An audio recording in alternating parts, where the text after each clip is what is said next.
Bom dia, galera do 8º ano. Então, através da videoaula, eu quero estar comentando com vocês sobre o nosso continente, a América.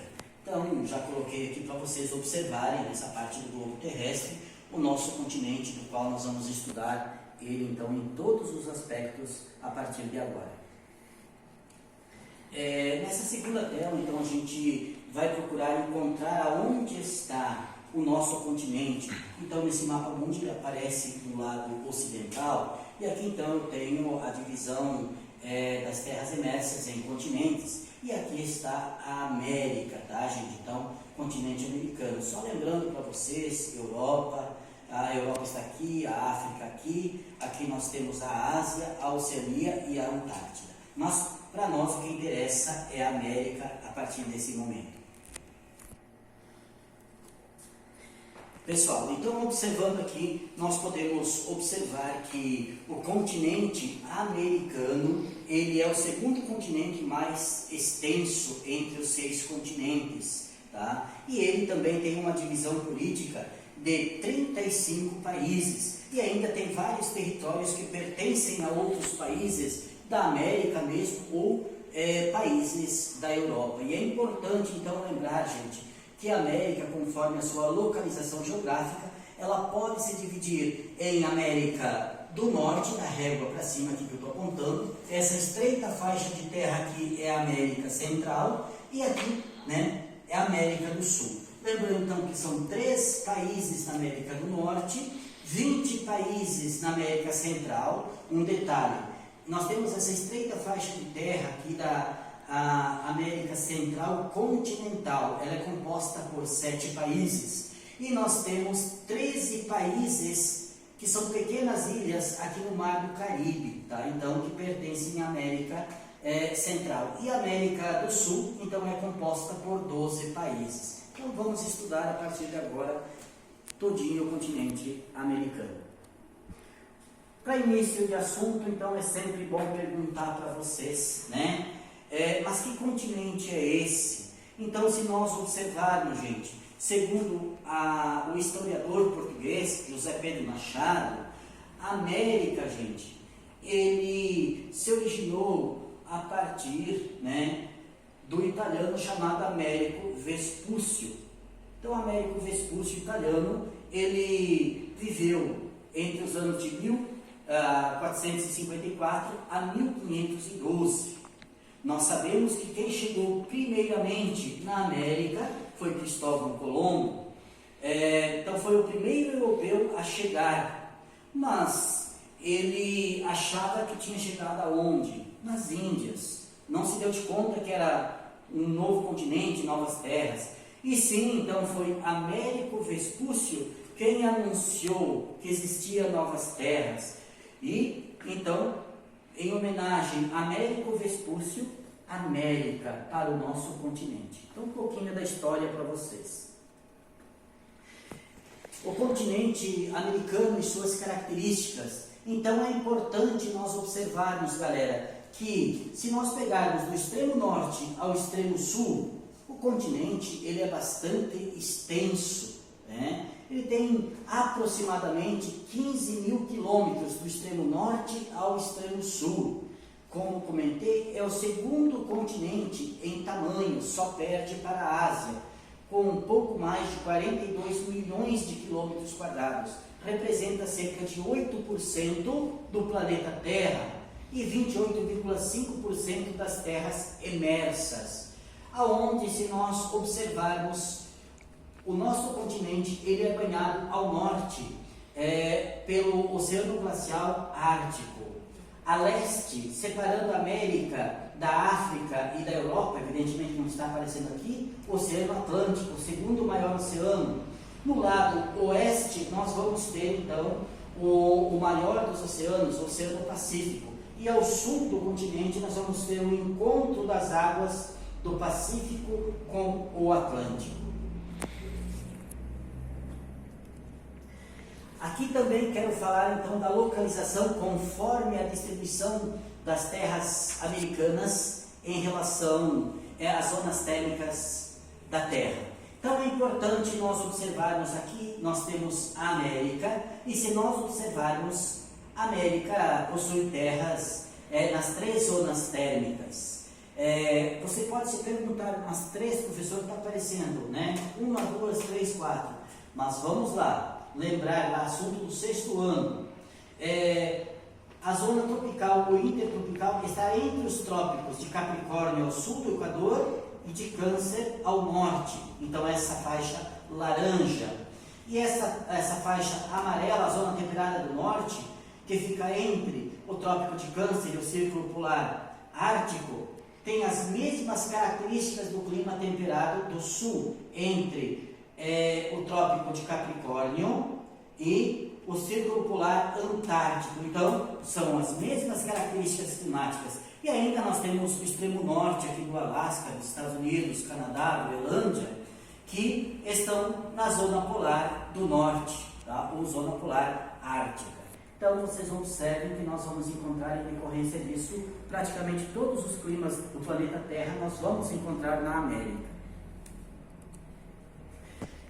Então, aqui, gente, falando aqui nessa tela, está especificando para vocês aonde estão os trópicos, né, os círculos polares, mostrando também a questão que o continente apresenta grandes cadeias montanhosas. Então nós vamos ver daqui a pouquinho sobre os aspectos físicos. Apresenta rios caudalosos, diversos tipos de clima e grande variedade na distribuição da paisagem natural pelo continente.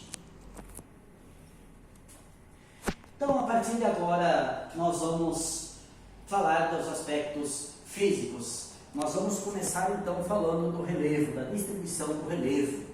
Então, aqui nós podemos observar o nosso mapinha e nós vamos ver, então, que, apesar, né, de ser grande, vasto o território americano, a gente percebe que não é difícil de estudar, porque a formação do relevo americano, ele está de norte a sul. Então, se nós observarmos na costa oeste, né, da América, esse marrom representa o relevo montanhoso, tá?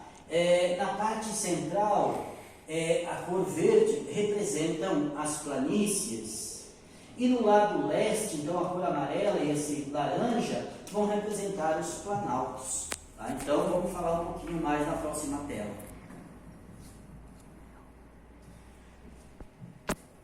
Aqui é importante, então, a gente observar, né, como a gente já viu, um exemplo, as planícies, elas estão na parte central. Então, na América do Norte, que corresponde aos Estados Unidos da América e o Canadá, nós vamos ver, então, que são chamados de planícies centrais. Já na América do Sul, nós vamos ver, então, que nós temos a planície amazônica, ainda nós temos a planície platina, que ela pode se subdividir também no Pantanal Mato Grossense e o Chaco argentino e paraguaio.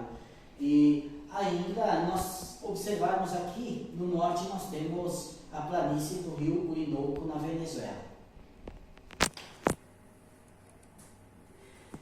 Os planaltos, gente. Os planaltos, então, estão no lado leste. Então, é importante lembrar, tá, que também vão receber nomes em específico, dependendo da localização. Se vocês observarem aqui no Canadá, também conhecido como Planalto do Labrador ou Planalto Laurenciano, porque nós temos um importante rio que passa por aqui, que é o Rio São Lourenço.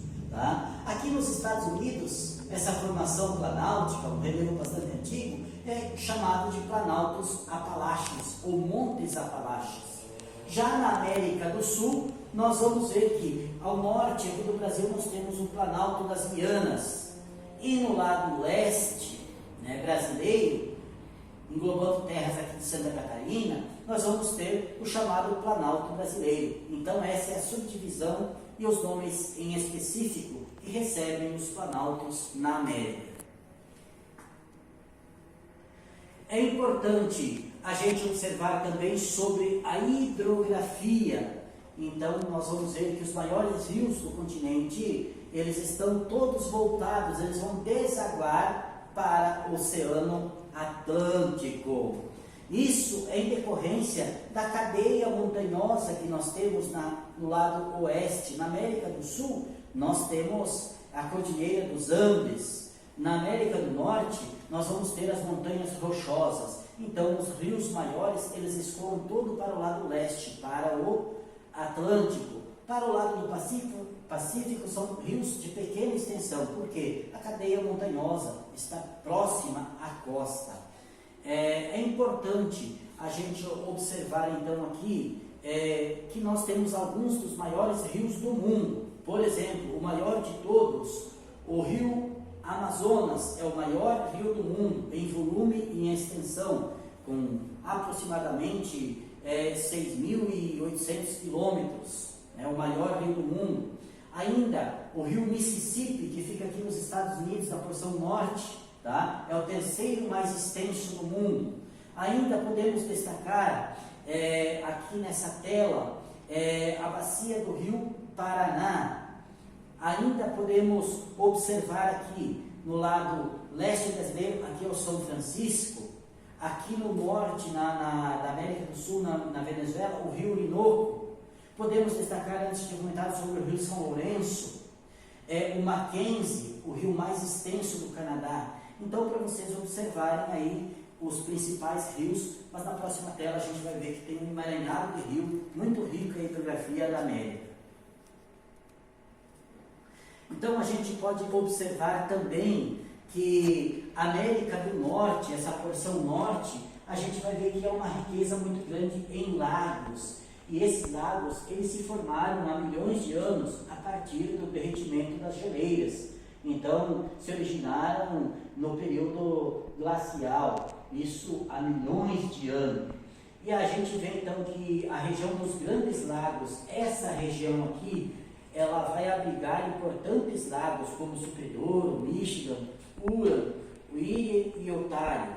Então, a região dos Grandes Lagos, ela faz limites territoriais entre o Canadá e os Estados Unidos da América. É uma região muito rica, né, nesse subcontinente. Muito importante então a gente observar que o rio São Lourenço, ele faz ligação dessa região dos Grandes Lagos para o Atlântico, aonde é muito utilizada essa rota comercial, tanto pelos canadenses como pelos estadunidenses, tá, gente? E aqui, quando a gente fala em estadunidenses, eu fico bem chateado quanto professor de geografia, quando a gente já ouvi muito dos meios de comunicação, doutores, para se referir ao povo dos Estados Unidos, os americanos. E você e eu, nós também somos americanos. Então é importante nós sabermos o gentílico. Se eu nasci no Brasil, eu sou brasileiro. Se você nasceu na Argentina, você é argentino. Agora, o povo dos Estados Unidos, eu vou me referir estadunidense. Eles ficam felizes da vida quando nós enaltecemos eles. Então, só para chamar a atenção de vocês aí, meus caros alunos. Falando da hidrografia na América Central, gente, então a gente vê aquela parte continental, uma estreita faixa de terra, então os rios são de pequena extensão e não se destacam. Então, eles desagam tanto no Mar do Caribe e no Atlântico, quanto no Pacífico. E também vão apresentar, então, importantes lagos, né? 3 lagos que se destacam na América Central, como o Nicarágua, o Manágua e o Gatún. Na América do Sul, galera, então, falando especificamente dessa região, vocês vejam o subcontinente sul-americano, porque é uma parte, tá? Possui 3 grandes centros dispersores e formadores, né, das principais bacias hidrográficas. Nós temos aqui a Cordilheira dos Andes, o Planalto das Guianas e o Planalto Brasileiro. Tá? Então, vocês vejam, são os grandes dispersores e formadores. Por que formadores? As nascentes. Aqui, no lado oeste, na cordilheira, o derretimento do gelo. Então, alimenta o rio Amazonas também, tá? E nós temos o Planalto das Guianas, aqui não aparecem rios menores, que são afluentes do Amazonas, e também do Orinoco, então eles saem dessa região mais alta e desaguam para as partes mais baixas, assim como da região planáltica brasileira. Então nós temos a nascente do rio São Francisco, na Serra da Canastra, em Minas Gerais, que corre sentido norte e vai separar os estados de Sergipe e Alagoas, no Nordeste. Também a nascente do rio Paraná, né? A nascente do rio Paraguai, tá? Então formadores da bacia Platina. Então é importante a gente observar essa diversidade. E lembrando que eu estou só falando dos rios maiores, mas o nosso continente é muito rico na questão de água. Em relação à questão climática, galera, é importante nós observarmos que o continente ele vai apresentar uma grande diversidade de clima. Isso pela sua grande extensão no sentido norte-sul, tá, gente? Então a gente pode observar que os climas eles vão ser influenciados pela formação do relevo, tá? Das massas de ar, tanto do norte quanto do extremo sul do planeta, vão influenciar. As correntes marítimas também são influenciadores da formação climática. E se nós observarmos então aqui na legenda, o clima polar vai estar no extremo norte do continente. Logo abaixo, esse mais escuro aqui um pouquinho, é o temperado frio continental. O roxinho, o temperado frio oceânico. O amarelo, tá? Esse amarelo queimado, ele vai representar os climas temperados no norte, também algumas porções do sul do continente. Nós temos a presença do clima mediterrâneo, essa pequena porção no oeste dos Estados Unidos e esse pequeno pedacinho de terra do Chile. Ainda nós temos a presença de desertos ou climas áridos, o amarelo, e o semiárido, então destacando aqui no Nordeste brasileiro e também aqui nas regiões, né, na costa do Pacífico e Argentina. Então nós temos alguns desertos, importante que aqui no sul são desertos frios. O clima tropical, a presença dele, então está em grande parte da América e do Brasil. O clima equatorial, mais quente, então concentrado no norte da América do Sul, de montanhas, nas regiões mais altas, e o subtropical, né, então predominando na nossa região aqui, sul do Brasil. E quanto a isso, as características da vegetação, então a gente vai poder estar falando agora um pouquinho. Então a gente vê que as grandes massas de águas dos oceanos e mares acabam amenizando as temperaturas mais próximas ao litoral, mas no interior as temperaturas sofrem uma maior oscilação térmica, porque não sofre mais a influência das massas de águas oceânicas, tá, gente? Então aqui também, se nós observarmos a maritimidade e a continentalidade, são influenciadores na formação climática e vegetal do continente. Então aqui essa tela mostrando então para nós a distribuição da vegetação, e se você associar o mapa da tela anterior dos climas com o da vegetação, você vai ver, olha, no extremo norte falei do clima polar, a tundra, tá? A floresta boreal, e assim nós vamos poder associar cada um dos climas, tá, gente? Então se nós observarmos, no Brasil nós temos a presença da floresta equatorial, nós temos o cerrado, nós temos a caatinga, nós temos os pampas no sul do Brasil, tá? Nós temos a mata das araucárias, a vegetação da mata atlântica, nós temos ainda os complexos como aqui na parte oeste, próximo ao Paraguai, nós temos o Pantanal Mato-Grossense, nós temos uma área de transição aqui no norte, no Maranhão, que é a Mata dos Cocais. Então, uma diversidade muito grande quanto à vegetação e climas no nosso continente. E para encerrar, galera, então, aqui coloquei para vocês algumas imagens da diversidade vegetal que nós encontramos no nosso diversificado continente americano. Espero que vocês tenham gostado. Qualquer dúvida é só perguntar. Até a próxima.